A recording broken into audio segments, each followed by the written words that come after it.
مخصوص أشكر فيها صديقي وحبيبي وأخويا أحمد حجاجوفيتش، اللي مشكورا كتب عني على الصفحة بتاعته.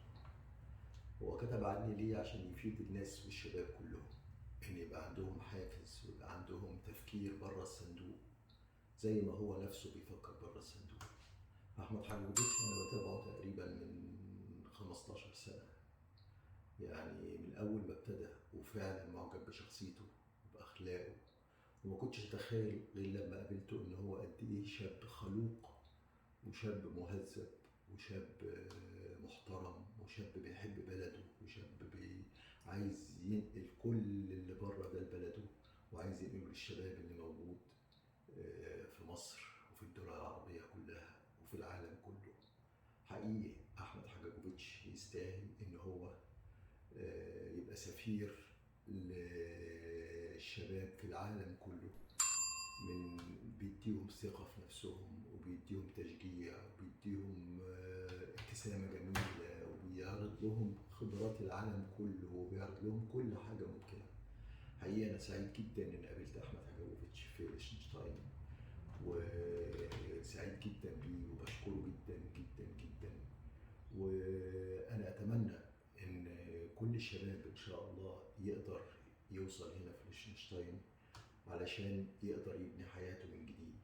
الحياة في ليشتنشتاين حامل عليها حلقات إن شاء الله أقول لكم قصة كاملة إزاي. بس أنت مشكلة الشاب إن أنت لازم تسعى، لازم تسعى، لازم تسعى، ما تعتمدش على حد.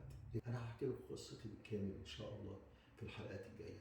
أتمنى إن أقدر أفيدكم كويس جدا، لأن أنا بحب كل الشباب في مصر وبحبكم كلكم وبحب كل الناس المعجبة بأحمد حجاجوفيتش والمعجبة بكل الشباب الناجح بره وجوه مصر كمان.